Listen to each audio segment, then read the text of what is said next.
We are back in Elden Ring Convergence, and somehow we're almost finished with Limgrave. 3 episodes ago, Nergis was using me as a demonstration of why health insurance is important.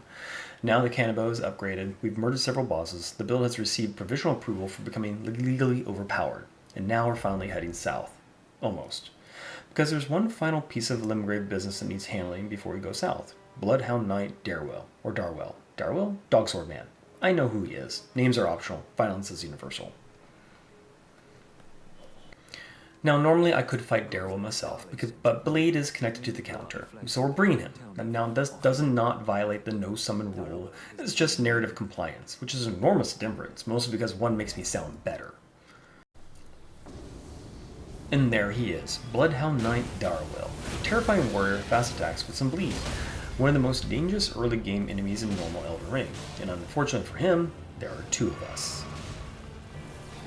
This was less of a duel and more of an organized assault. Darriwil showed up expecting honorable combat, instead he got jumped behind a Walmart. And that's mostly Limgrave, mostly. There's still a dragon, there's another cave, but those are problems for future Matt, because Matt is an incredibly busy man. Now, Darriwil did drop Bloodhound's Fang. Still an excellent weapon, still extremely powerful, and apparently still capable of making portions of the Elden Ring community deeply emotional. I remember the first time I used Bloodhound Fang on YouTube, people informed me that it was cheap, which was useful information because until then I mistakenly believed the objective was just to kill the boss. Apparently there's also a committee. I never received the handbook, so we'll keep the Fang, probably won't use it, but it's nice knowing we possess contraband. And with that, Weeping Peninsula, with a beautiful coastline, rolling hills, ancient ruins, permanent rain, mass graves, public executions, giant monsters wandering the roads, tourism boards absolutely crushing it. First stop though is Irina. She gave us a letter for her father in Castle Morn. We'll deal with that later, because Castle Morn will deserve its own episodes. I've played Convergence before. They turned the place from a castle into an entire architectural argument, and from a distance, it looks like they've done even more. Hello? Wonderful. Might I bend your ear? The road south also looked noticeably more crowded than I remembered. More knights, more wolves, a troll, just significantly more individuals committed to preventing tourism. There's also a chest, which creates a dilemma.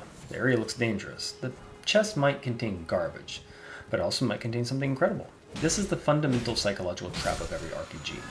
I know there's a 90% chance that chest contains 6 mushrooms and disappointment. I still need to know. Before going further, we had another Knight's Cavalry. This one has a flail, which I personally find more annoying than a halberd version because apparently somebody looked at a horseback combat and thought, you know what this needs? Bleed damage attached to a chain.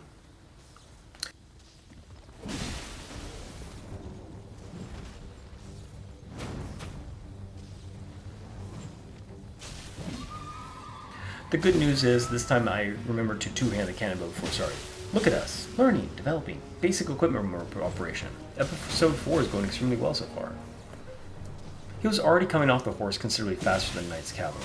Turns out doing 300 damage instead of accidentally doing 125 is strategically beneficial. Write that down. We're going to submit that for peer review later.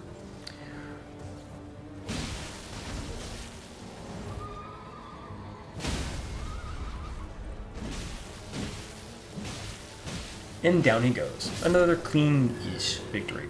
The redemption department continues to reduce its backlog. Now we do stop by a tower afterwards to grab another memory stone.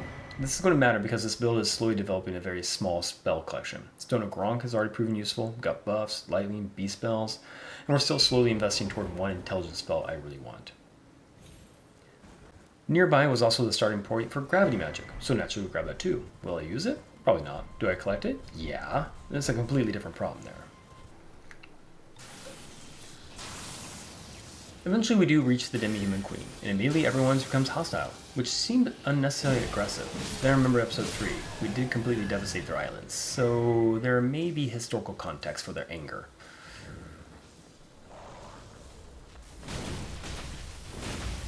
Apparently we're overthrowing the monarchy down here. The queen is dead. Long live whoever survived, which I think is just me.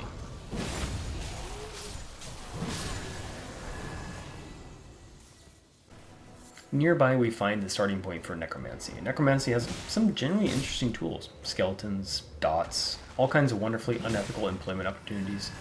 But I want this run to stay primarily strength and faith. bestial magic, buffs, big weapons, maybe 1 or 2 intelligence spells because I have plans, but I don't want intelligence quietly taking over the build either. We came here to discover how powerful the Bestial Devout can become, not slowly transform him into a wizard with a gym membership.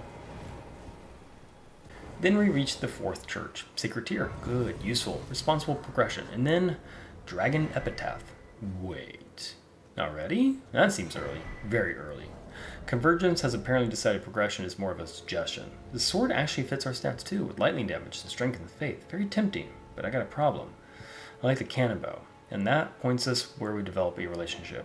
Mostly I swing it into people's ribs and reward myself with dopamine. That's difficult to walk away from. So Dragon Epitaph goes into an increasingly large pile labeled things I swear I'm going to test later. Then I spot a little settlement. I remember this place. Last time I played Convergence, there wasn't much here. You climb around, jump across some buildings, find a chest, which experience disappointment. But Convergence has changed so much, maybe they upgraded it finally. Maybe there's a boss, maybe a new item, maybe there's now a reason for this town to exist. So naturally, we investigate. And no, it's still pointless. Fantastic. I've now played the Weeping Peninsula's premier sightseeing destination. Population 0, economic non-existent. Attraction, 1 pair of gauntlets. TripAdvisor, 1 star, 2 stars. 1 star is probably because nobody stabbed me. Nearby is another arena area I've never completely understood. There's a cliff, some ruins, a few items, and most importantly a turtle. He's not a normal turtle. This turtle has boundaries. If you leave him alone, everything is fine. If you get too close, apparently you have violated international law. He becomes extremely angry, difficult to kill, and can absolutely ruin your day. So we're going to demonstrate something we learned earlier on the Demi-Human Island. Sometimes you don't have to fight everything. And look at that. I've got personal growth. The turtle lives, mostly because I know what happens if he doesn't want to. From the coast, we got a much better look at Castle Moor. And yeah, that place is different, with more bridges, more structures, more hidden areas, more opportunities to spend 40 minutes discovering an item I'll never equip. Excellent. And we're going to dedicate an entire episode to it. But before that, I found the starting area for another class, the Dreadnought. The armor from this path could actually be useful ever. It's heavy, with good protection. Exactly the kind of thing that might help our Bestial Devout stop dressing like he lost a fight with a laundry basket. We'll come back to that.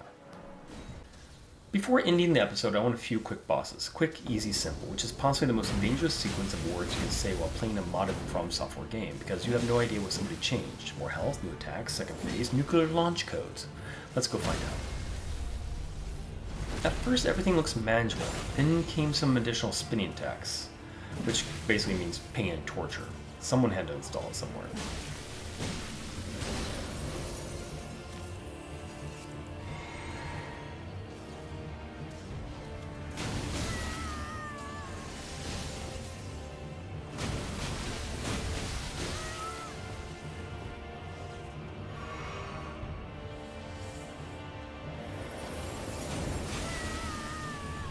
So his moveset's a little bit different, just different enough to punish the confidence you built from remembering the older one.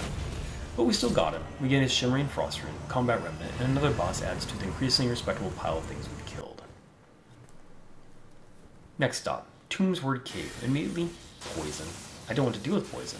I don't want to build resistance. I don't want to carefully navigate around it. So we're going to implement an advanced strategy. Run. Run, run, don't hit me, don't hit me, don't hit me. Run, run, run, run, run. Not panic. It's basically paperwork establishing the difference here. Grab a Somber Stone, worth it, probably, maybe, we're already poisoned. The counting gets complicated here.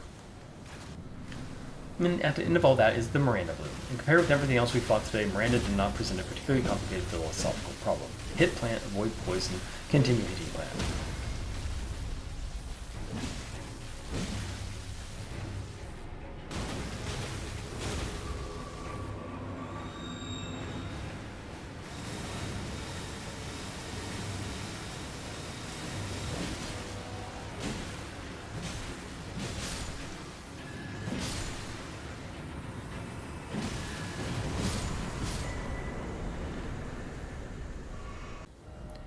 And that makes 4 bosses. Darriwil, Knight's Cavalry, Demi-Human Queen, Ancient Hero of Zamor, and Miranda.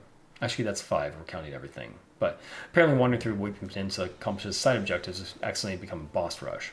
I'll take it. We picked up some more armor, more upgrades, more runes, more magic schools I'm pretending I won't eventually experiment with. And we've got some increased better flask capacity and memory stone.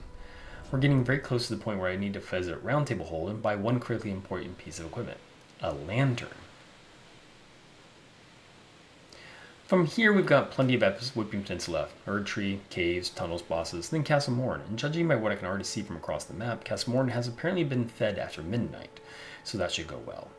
The build continues getting stronger, we're winning more than embarrassing ourselves, and we've entered an entirely new region. And for the first time in this playthrough, I'm beginning to think my confidence might actually be justified, which is usually when Elden Ring starts loading the gun. So go be awesome, people.